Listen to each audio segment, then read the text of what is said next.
Hola, espero estén teniendo un excelente día o hayan tenido un excelente día. Yo soy Arturo, su compañero del cuarto semestre, y hoy vamos a hablar un poco sobre Staphylococcus aureus. Muy bien, primero para comenzar vamos a hablar un poco sobre algunos datos generales del Staphylococcus aureus. El Staphylococcus aureus también es conocido como el estafilococo dorado. Esto debido a que sus colonias adoptan una coloración amarillenta. Esto se debe a que durante su crecimiento producen pigmentos carotenoides y eso les da una coloración semejante a la del oro. Aureus quiere decir dorado, entonces por eso se le llamó Staphylococcus aureus.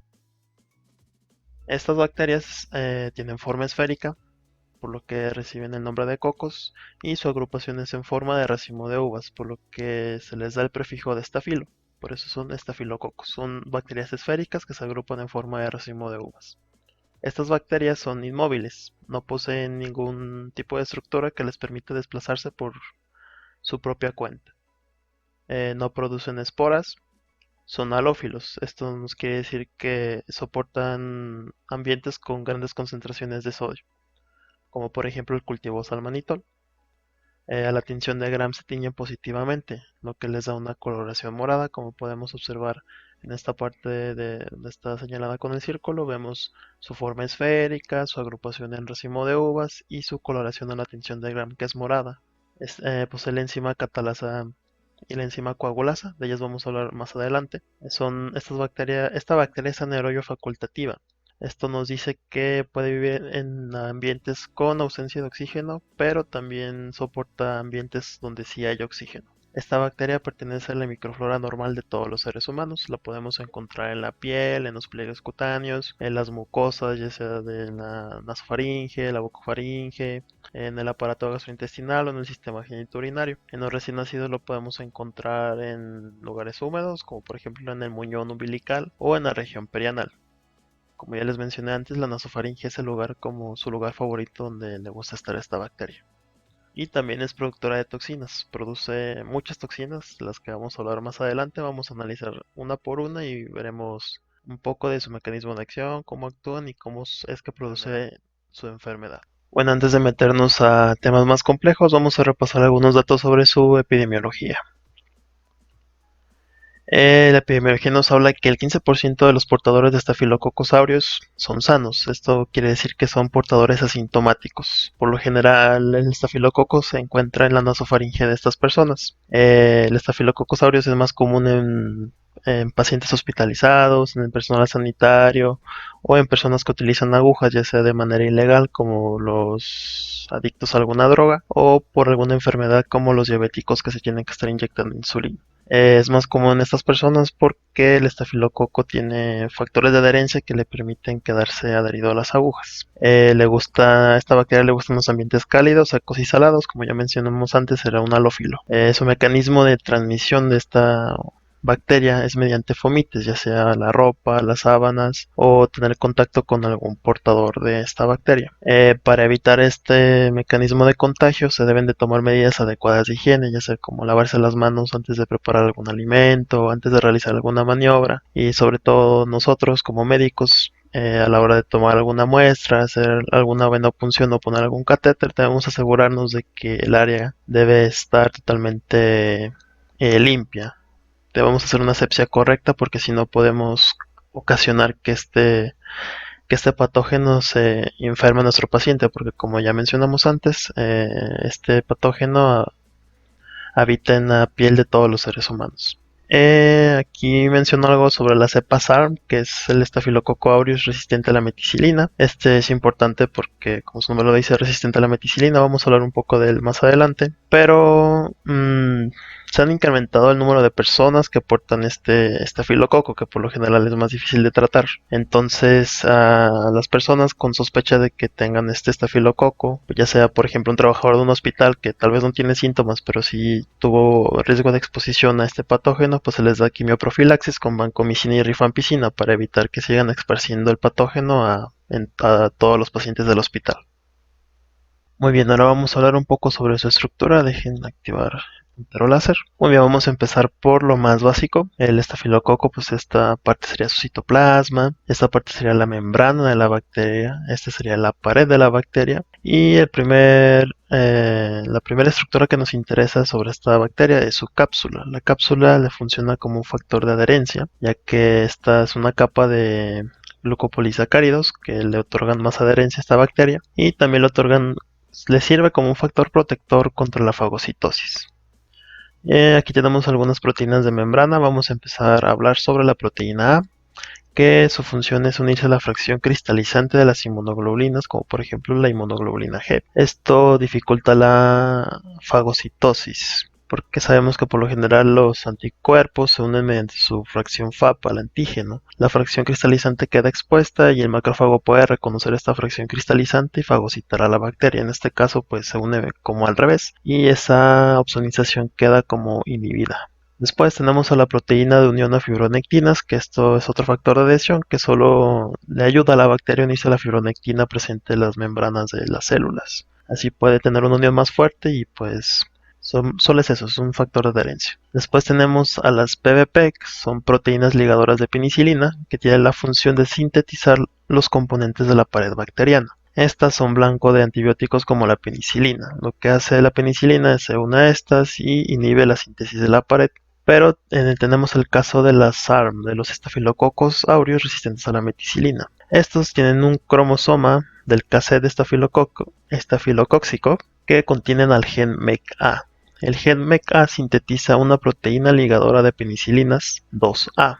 Hay 5 proteínas ligadoras de penicilina, si no me equivoco, pero el gen MECA realiza una modificación en la número 2, convirtiéndola en el número 2A, lo que le da una resistencia tanto a la penicilina como a la meticilina. Entonces, si yo les preguntara por qué el Staphylococcus aureus es resistente a la meticilina, se debe a que posee el gen MECA que sintetiza a la proteína ligadora de penicilinas 2A. También algunos estafilococos poseen beta-lactamasas, que esto lo que hacen es lisar a la penicilina y pues pierde su función. Y eso sería todo sobre la estructura del estafilococo.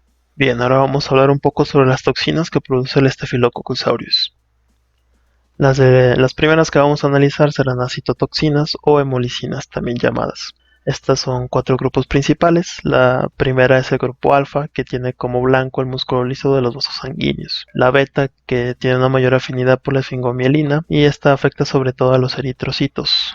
Su mecanismo de acción es que realiza unos poros en la membrana del eritrocito, haciendo que su permeabilidad aumente. Entonces hay cambio de osmolaridades y el eritrocito se comienza a inflar hasta que llega un punto en el que este explota, liberando todos sus contenidos. Esta hemolicina la posee el estafilococo porque él necesita aprovechar el hierro que contienen nuestros eritrocitos. Entonces, como podemos observar en este cultivo de agar sangre, si cultiváramos Staphylococcus aureus, debido a la presencia de la hemolicina beta, podemos ver cómo va consumiendo los eritrocitos, y esto nosotros lo vemos como una transparencia. Aquí habría un mayor contenido de eritrocitos y aquí no habría tanto contenido de eritrocitos, debido a que el Staphylococcus aureus pues los ha ido lisando y ha ido obteniendo sus nutrientes. Después tenemos a las citotoxinas delta, que estas funcionan más como un surfactante. Y por último tenemos a las citotoxinas gamma, que son una combinación de 2 subunidades de la S y la F, que pueden dar lugar a otras 6 toxinas diferentes.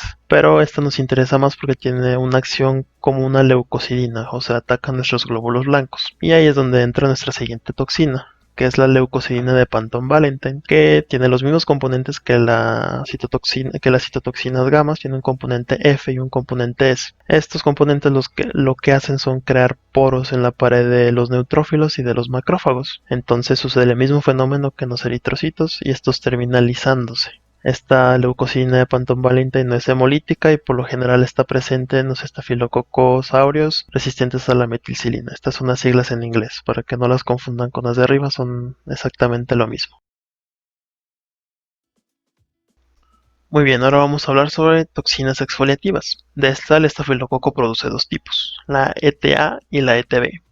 Estas toxinas son proteasas de serina que lo que hacen son afectar las uniones de las células del estrato granuloso de la epidermis. Tienen como blanco proteínas de unión intercelular como lo puede ser la desmogleína número 1. Estas toxinas exfoliativas son importantes ya que ocasionan el primer síndrome del que vamos a hablar, que es el síndrome de la piel escaldada. El síndrome de la piel escaldada es una dermatitis exfoliativa que se presenta en bebés y en pacientes menores de 5 años, o sea, en niños. Este síndrome comienza con un eritema peribucal que a los 2 días pasa a estar en todo el cuerpo. El cuerpo se encuentra totalmente rojizo. Hay desprendimiento de la piel con toques suaves, a esto se le conoce como el signo de Nikolsky, y al haber desprendimiento de la piel con esos toques suaves, pues este signo sería positivo. Después esta enfermedad evoluciona a un tipo de ampollas, que este tipo de ampollas poseen un líquido totalmente transparente, lo que nos habla de que no hay presencia de bacterias ni de glóbulos blancos en el líquido. Después de las ampollas viene la descamación de la piel, como podemos observar en las imágenes, y también el paciente puede presentar fiebre y escalofríos y hasta malestar general, pero esto nos habla de una infección ya más a nivel sistémico. La enfermedad cede a los 7-10 días después de que comienza, ya que es cuando se comienzan a regenerar las capas superficiales de la piel, y además nuestro cuerpo produce anticuerpos contra estas toxinas exfoliativas, por lo que el síndrome queda curado. Y es importante agregar que aunque las lesiones se vean muy extremas, el paciente no queda con cicatrices, ya que se afectan solo los estratos superficiales de la piel. Bien, ahora las siguientes toxinas que vamos a analizar son las enterotoxinas. El Staphylococcus aureus produce muchos tipos de enterotoxinas, nombradas desde la A hasta la X. Estas enterotoxinas son altamente termoestables. Esto quiere decir que pueden resistir temperaturas de hasta 100 grados centígrados durante 30 minutos. También son altamente resistentes a enzimas digestivas, por lo que no pueden ser hidrolizadas por estas enzimas. Aquí tenemos a las 4 como más principales. La enterotoxina A es la causa más frecuente de las intoxicaciones alimentarias. La C y la D suelen estar presentes en lácteos, y la enterotoxina B es la causante de la colitis pseudomembranosa estafilocóxica. Pero estas enterotoxinas no son de importancia porque son la causa de nuestra segunda enfermedad que vamos a analizar, que sería la intoxicación alimentaria por estas enterotoxinas. El paciente, después de 3 a 6 horas de ingerir estas enterotoxinas, va a presentar signos como dolor abdominal, vómitos y diarreas. Para nuestra fortuna, esta enfermedad es autolimitada y suele ser de rápida resolución. Y nos preguntaremos cómo pueden llegar las enterotoxinas a los alimentos. Bueno, existe cada caso, pero por poner algunos ejemplos, puede ser que algún portador asintomático no tome las medidas de higiene necesarias, vaya a preparar los alimentos y pues inocule todos los demás alimentos, y los que sí terminen siendo susceptibles pues van a enfermarse, van a sufrir una gastroenteritis por esta enterotoxina. Bueno, ahora vamos a analizar la toxina del síndrome de shock tóxico número 1. Esta toxina es altamente termoestable también, es considerada como un superantígeno y tiene efecto citotóxico, pero solo en concentraciones muy altas.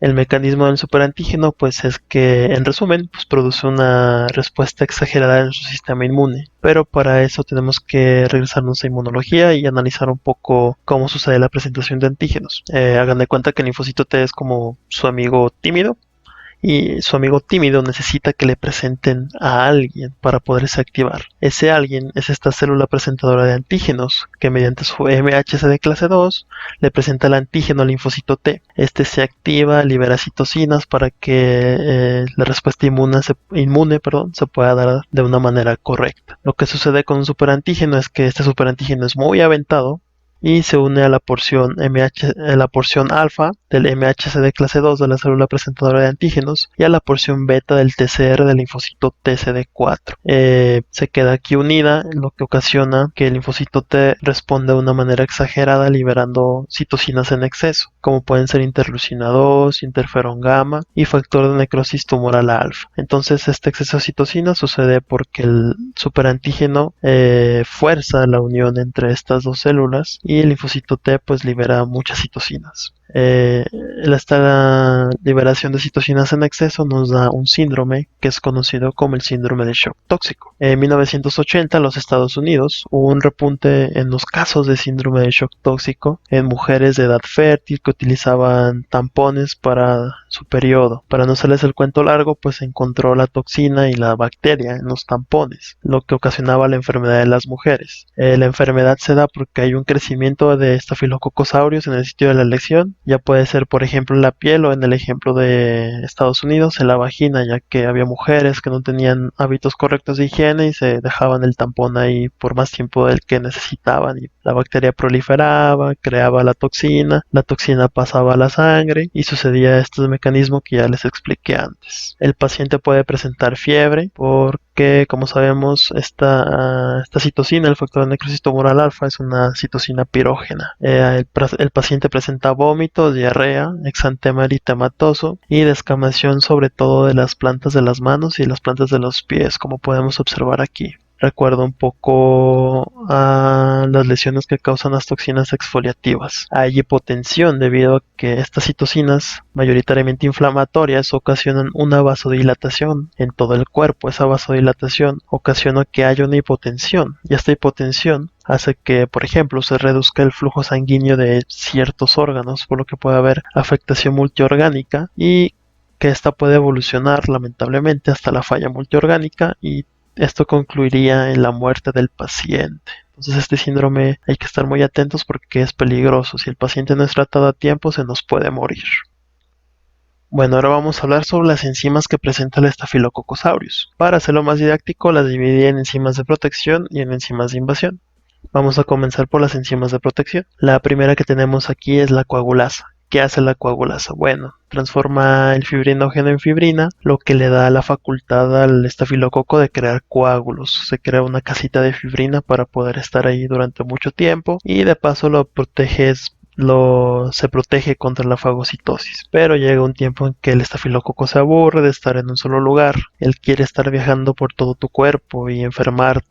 Entonces también posee la estafiloquinasa, que lo que hace es transformar el plasminógeno en plasmina, y como sabemos la plasmina degrada la fibrina, entonces el coágulo es degradado por la plasmina y el estafilococo queda libre para seguir circulando libremente por tu cuerpo. Después también presenta la enzima catalasa. Lo que hace la catalasa es degradar el peróxido de hidrógeno a solo agua y oxígeno. Y esto lo hace porque el peróxido de hidrógeno es altamente tóxico para la bacteria. Entonces le otorga un factor de protección. Y también lo protege contra el estallido respiratorio que sucede durante la fagocitosis, donde se utilizan especies reactivas de oxígeno y peróxido de hidrógeno. Por último, tiene el beta-lactamasas, que lo único que hacen pues es hidrolizar a la penicilina para que ésta pierda su acción antibiótica contra la bacteria.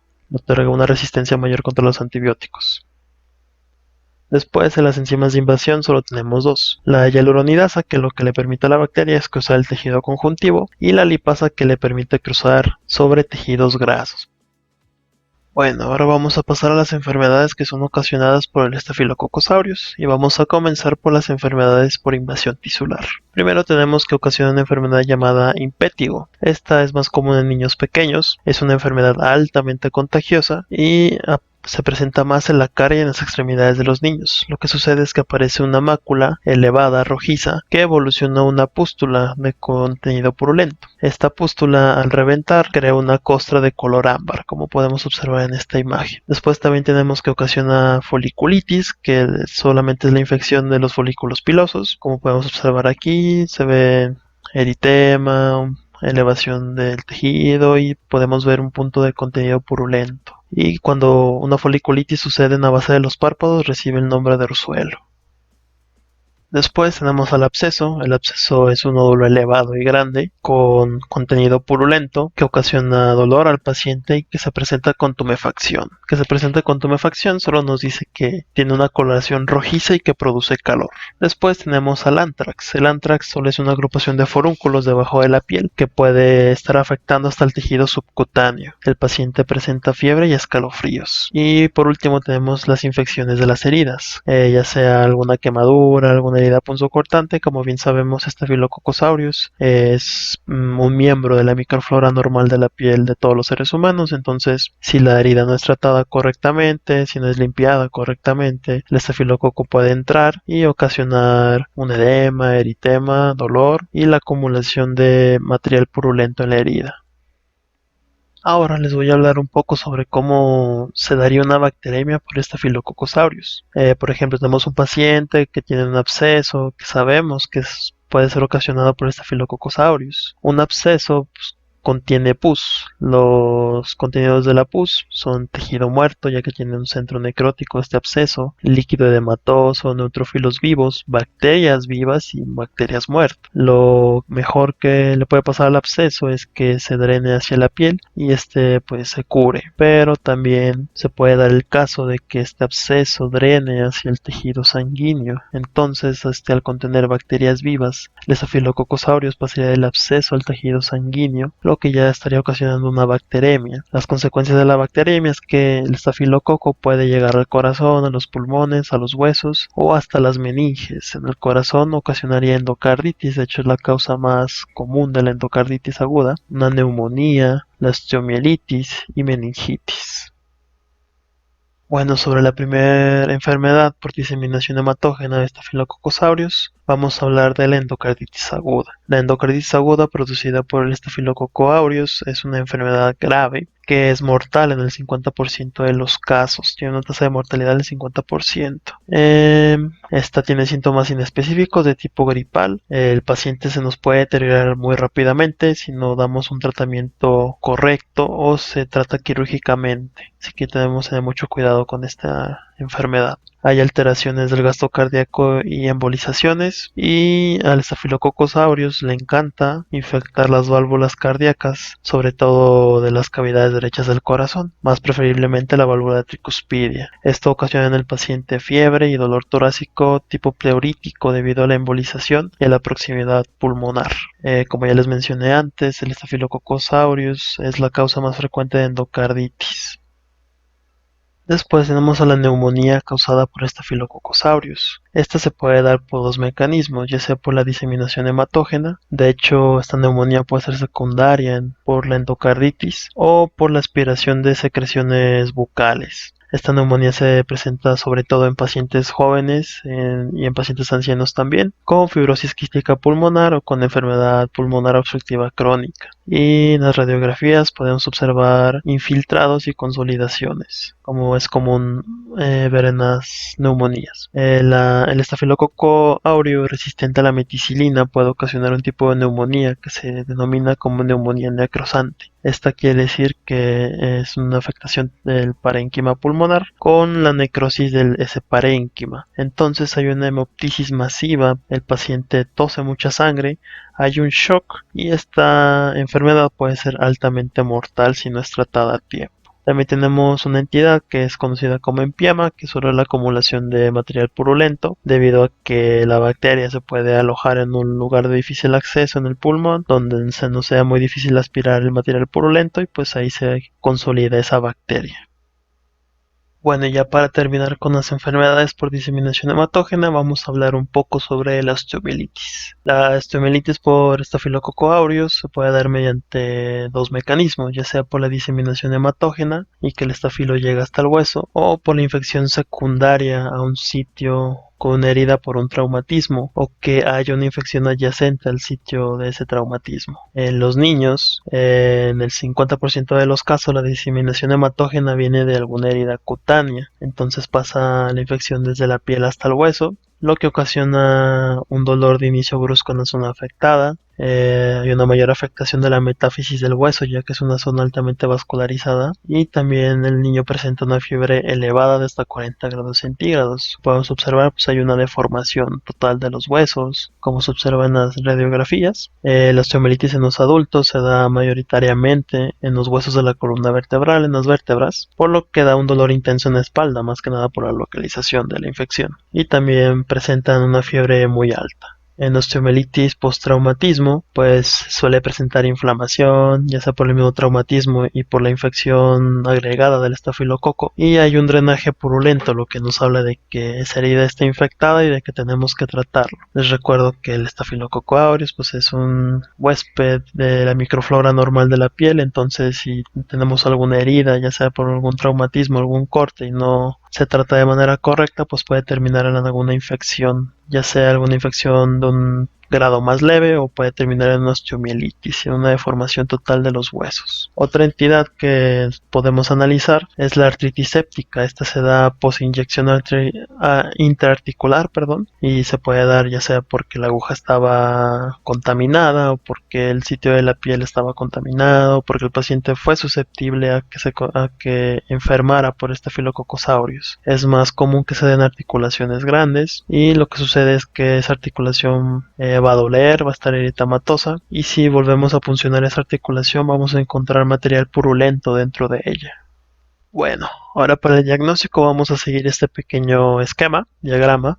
Primero, las muestras que tomemos vamos a aplicarles una tinción de Gram. Esto para distinguir si el patógeno con el que estamos tratando es Gram positivo o Gram negativo. Ya nuestra tinción de Gram salió positiva, vemos las bacterias teñidas de color morado y observamos que su morfología es esférica, entonces estamos tratando con cocos. Aquí podemos observar la agrupación que pues, es en racimo de uvas, estamos tratando con estafilococo, pero no siempre las muestras nos van a mostrar la agrupación real de los cocos, entonces por eso existen pruebas bioquímicas que vamos a analizar ahorita enseguida. Los cocos se dividen en anaerobios y aerobios. Los anaerobios, por ejemplo, los géneros de peptococos, que ahorita no tienen cabida aquí, a nosotros nos interesan los géneros aerobios. Sabemos que Staphylococcus aureus es un anaerobio facultativo, entonces no es totalmente aerobio, pero sí puede vivir en ambientes con oxígeno, entonces se le considera también como aerobio. Después se les hace la prueba de la catalasa. Si recuerdan, la catalasa es la enzima que degrada el peróxido de hidrógeno en agua y oxígeno. Nosotros vamos a ver esta reacción como la aparición de pequeñas burbujas. Agregamos un poco de algún cultivo de la muestra de un cultivo o de algún cultivo de Staphylococcus aureus, le agregamos peróxido de hidrógeno y vamos a ver burbujas. La prueba de la catalasa es muy importante ya que nos permite distinguir estreptococos y estafilococos. Si la prueba de la catalasa nos da negativo, estamos tratando con estreptococos. En este caso nos dio positiva, entonces estamos tratando con un estafilococo. Como sabemos, en estafilococos hay bastantes especies, 3 principales que son patógenas para el ser humano, pero una tiene una característica que la distingue de las otras dos, que es coagulasa positivo. Entonces realizamos la prueba de la coagulasa. La coagulasa, como ya sabemos, es la enzima que transforma el fibrinógeno en fibrina y ocasiona y forma coágulos. Entonces, si aplicamos esta prueba y vemos que es negativa, o sea que no hay ningún tipo de coágulo formado, nosotros estamos tratando con estafilococos coagulasa negativos, como lo son estafilococos epidermidis o estafilococos saprophyticus. En cambio, si la prueba de la coagulasa nos resulta positiva, como en este caso que se forma un coágulo en el fondo del tubo, nosotros estaríamos tratando con Staphylococcus aureus. Entonces aquí podemos decir que Staphylococcus aureus es un estafilococo gram positivo, anaerobio facultativo, catalasa positivo y coagulasa positivo, como lo analizamos al principio en sus datos generales.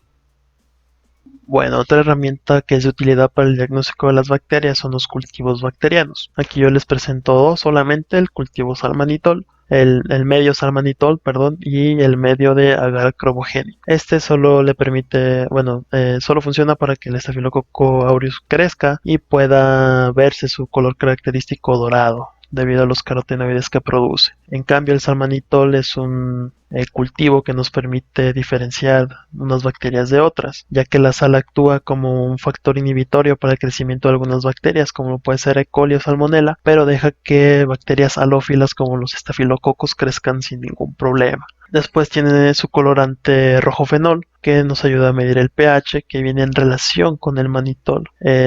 las bacterias que son capaces de fermentar el manitol, debido a los residuos que producen, acidifican el medio y el rojo fenol al detectar un pH ácido cambia a color amarillo. Entonces, en base a este cultivo podemos decir que el Staphylococcus aureus es un halófilo y que tiene la capacidad de fermentar manitol, y eso nos ayuda a distinguirlo de Staphylococcus epidermidis, que no tiene la capacidad de fermentar el manitol y como vemos se queda de color rojo y aquí se ve un color amarillo.